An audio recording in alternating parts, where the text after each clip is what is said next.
씨가 경찰 조사 이후 처음으로 법원의 모습을 드러냈습니다. 한 말씀하고 가시죠. 이게 어디를 이동하신 거예요? 수사대로 결정 나신 건가요?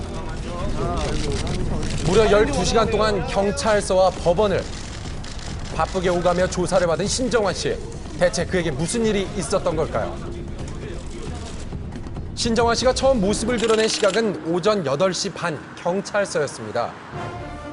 밤새 잠을 설친 듯 수척한 얼굴로 나타난 신정환 씨는 도착 직후 경찰의 인도 아래 곧바로 조사실로 향했는데요. 신정환 씨와 관련된 사람들을 소환 조사를 해서 추가적인 게 발견이 됐고 검찰에서 법원에 구속영장을 청구한 거죠. 지난 31일 검찰은 신정환 씨에 대해 조사 도중 추가로 드러난 도박자금 축소 진술을 근거로 구속영장을 청구했습니다. 신정환 씨는 약 1억 2천만 원 정도라고 쭉 일관되게 진술하고 있었거든요. 하지만 그 경찰 조사 결과 신정환 씨가 도박 규모에 관련해서 좀 축소 진술을 한 정황이 드러났거든요. 저희 취재팀이 그 현지 그 환전업자와 좀 전화 인터뷰를 한 결과 이틀에 걸쳐 신정환 씨에게 2억 원 정도를 좀 도박 자금으로 빌려줬다고 하는데요.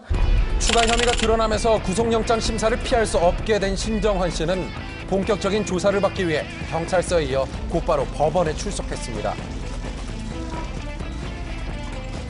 구속 여부가 결정되는 중대한 사안인 만큼 조사는 철저한 비공개 속에 시작됐는데요. 이날 신정환 씨는 지속적인 재활 치료가 필요하다는 주치의의 소견서를 제출한 것으로 알려졌습니다. 그렇다면 현재 신정환 씨의 다리는 어떤 상태일까요? 현재도 발목 관절의 운동 범위가 정상 측에 비해서 지금 반이 안 나오는 상태입니다. 더군다나 이제 만약에 구속 수감돼서 재활훈련을 못 받게 되면은 그런 것들이 영구적인 장애로 남을 가능성이 굉장히 높기 때문에 그 부분에 대해서 의견을 저희가 제출했던 것입니다. 이것이 바로 신정환 씨가 법원에 제출한 소견서인데요.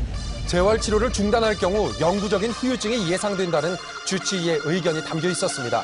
과연 이 소견서가 영장 심사에 어떤 영향을 끼칠지 관심이 집중된 가운데 약 1시간 반경이 지난 오전 11시 심사를 마친 신정환 씨가 다시 취재진 앞에 모습을 드러냈습니다.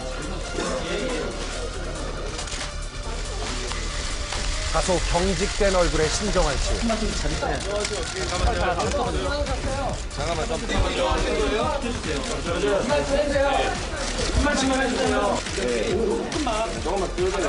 구속 여부에 대한 취재진들의 쏟아지는 질문에 굳게 입을 닫고 있던 그는 애써 눈물을 참는 모습으로 복잡한 심경을 대신했습니다. 이게 어디를 이동하신 거예요? 수사대로 결정 나신 건가요? 한 말씀만 해주세요. 침통한 표정으로 경찰의 인도에 따라 묵묵히 차로 향하는 신정환 씨. 대체 그는 지금 어디로 가고 있는 걸까요? 신정환 씨를 따라 이동하던 취재진이 도착한 곳은 다름 아닌 종로경찰서. 이곳에서 다시 신정환 씨를 볼 수 있었는데요. 그는 왜 다시 경찰서를 찾게 된 걸까요? 걸음이 편치 않은 듯 수술한 오른쪽 다리를 목발에 의지한 채 힘겹게 계단을 오르는 신정환 씨. 뭔 상태로 결정하세요?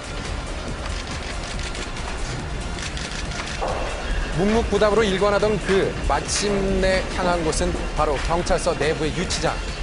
신정환 씨는 이곳에서 수감 상태로 영장 심사 결과를 기다려야 했습니다. 이다운했다가 법원에서 발부되는지 확인이 돼요. 구속되면 여기서 바로 구속돼요. 그래서 이따가 이제 경찰로 오는 거예요. 구속이냐 아니면 불구속이냐 법원 판결을 앞두고 두 기루에서 기다린 지 어느덧 7시간. 법원은 마침내 신정환 씨의 다리 상태를 이유로 구속영장을 기각했습니다.